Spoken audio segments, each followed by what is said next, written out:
Hello guys, welcome back to my YouTube channel DO insight official. और इस video में हम बात करेंगे एनसी वेब के बारे में। तो एनसी वेब जो है वो क्या है? क्या वो कोई वेब यूनिवर्सिटी है जहाँ पे हम वेब पे स्टडीज़ करते हैं, यानी ऑनलाइन स्टडीज़ करते हैं? नहीं। एनसी वेब का जो फुल फॉर्म है वो है non collegiate women's education board. तो जैसा कि हमें नाम से ही पता लग रहा है, विमेंस एजुकेशन बोर्ड, तो ये केवल और केवल विमेंस के लिए है। और उनमें भी किन विमेंस के लिए? उन वीमेंस के लिए जो दिल्ली से बिलोंग करती है, एनसीटी से बिलोंग करती है, नॉन कैपिटल टेरिटरी से। तो जो भी दिल्ली से बाहर से हैं, चाहे फिर वो बिहार से हो, गुजरात से हो, हैदराबाद से हो या उत्तराखंड से हो, वो यहाँ पे एप्लीकेबल नहीं होती हैं। क्यों? क्योंकि ये दिल्ली यूनिवर्सिटी के अंदर आता है और इसकी ये एलिजिबिलिटी क्राइटेरिया है। तो अगर आप बाहर से हैं तो सॉरी, बट आप इसमें अप्लाई नहीं कर सकते। आप एसओएल में अप्लाई कर सकते हैं, आप इग्नू में अप्लाई कर सकते हैं, जिसपे स्पेसिफिक वीडियो में बाद में बना दूंगा। बट अभी हम एनसी वेब के बारे में बात कर रहे हैं। तो हम जानते हैं कि इसमें और एलिजिबिलिटी क्राइटेरिया क्या है। तो इसमें जो सेकंड एलिजिबिलिटी क्राइटेरिया है वो ये है क्या कि मिनिमम 40% मार्क्स आने चाहिए और 12th आपने अपनी पास करी हो। तो अगर ये दोनों हैं तो आप बहुत ही स्मूथली इस प्रोसेस में पार्टिसिपेट कर सकते हैं। इस एप्लीकेशन का इसका एक फॉर्म आता है, बाकी यूनिवर्सिटी जैसे एक फॉर्म निकालती है उस फॉर्म की तरह। उस फॉर्म को बस फिल आउट करना होता है, उसको फिल आउट करो। और उसमें भी कट ऑफ आती है, फिर उस कट ऑफ में चेक करो कि तुम्हें कौन सा कॉलेज मिला है और उस कॉलेज में एनरोल हो जाओ। तो यहाँ पे जो फ़ी है वो कितनी है?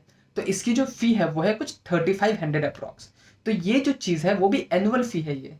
तो ये जो चीज़ है ये एनसी वेब को और ज़्यादा एडवांटेज देती है किसी अदर कॉलेज से, किसी अदर यूनिवर्सिटी से। क्यों? क्योंकि 3500 जो इसकी एनुअल फ़ी है, उससे ज़्यादा आपकी एसओएल की फ़ी लग जाएगी, उससे ज़्यादा आपकी इग्नू की फ़ीस लग जाएगी, उससे ज़्यादा आपकी किसी भी अदर कॉलेज की फ़ी लग जाएगी। तो ये उन लोगों के लिए बहुत ज़्यादा बेनिफिशियल है जो फाइनेंशियली अनस्टेबल है या फाइनेंशियली जिन पे सपोर्ट नहीं है, जिन विमेंस पे। तो वो ये इस एनसी वेब में एनरोल कर सकती हैं। और यहाँ पे भी आपको रेगुलर टाइप की फील आती है। क्यों? क्योंकि यहाँ पे भी मिनिमम अटेंडेंस का क्राइटेरिया दे रखा है। वो क्या है? वो है 66.6%। जैसे रेगुलर में 75% है। तब आप कहेंगे फिर तो ये रेगुलर ही हो गया, रोज ही आना पड़ रहा है। नहीं, ये 66.6% अटेंडेंस का क्राइटेरिया है। बट ये कितने पे है? वीकली एक दिन आना पड़ता है आपको। अब वो सैटरडे भी हो सकता है, वो संडे भी हो सकता है। वो डिपेंड करता है कि आपके कॉलेज में सैटरडे को ओपन रहता है या संडे को ओपन रहता है। डिफरेंट डिफरेंट कॉलेजेस होते हैं जो कि डिफरेंट डिफरेंट डे ओपन रहते हैं। 26 सेंटर्स हैं जो यूजी के लिए एलोकेट हो रखी हैं और 1 सेंटर है जो पीजी के लिए। इसमें नॉर्थ के कॉलेजेस भी आते हैं, साउथ के कॉलेजेस भी आते हैं। जैसे साउथ की बात करें तो पीजी डीएवी एंड ऑल, और नॉर्थ की बात करें तो हंसराज एंड ऑल। तो ऐसे कॉलेजेस आते हैं जो कि एनसी वेब का सेंटर है। तो ये एनसी वेब का सेंटर है क्या है, तो मैं समझा देता हूँ। जैसे इग्नू के सेंटर्स होते हैं या फिर एसओएल के सेंटर्स होते हैं जहाँ पे जाके आप क्लासेस लेते हैं, जहाँ पे जाके आप अपने एग्जाम्स वगैरह देते हैं, वैसे ही ये भी है। तो अब ये जानते हैं कि आखिर एनसी वेब कौन कौन से कोर्सेज ऑफर करता है। तो एनसी वेब जो कोर्सेज ऑफर करता है वो है बीए प्रोग्राम, बीकॉम प्रोग्राम और मास्टर्स के। तो अगर किसी को भी बीएससी या फिर कोई और कोर्स करना है तो वो अप्लाई नहीं कर सकता क्योंकि वो कोर्सेज अवेलेबल ही नहीं है। पर अगर किसी को भी बीए प्रोग्राम या बीकॉम प्रोग्राम जैसे कोर्सेज के लिए अप्लाई करना है तो उसके लिए एनसी वेब एक बहुत अच्छा ऑप्शन है। और वो यहाँ पे आके एक रेगुलर कॉलेज वाली फील भी ले सकता है, वो कैंपस भी घूम सकता है। उसको हफ्ते में एक दिन आना है तो ज़्यादा हेक्टिक भी नहीं होता।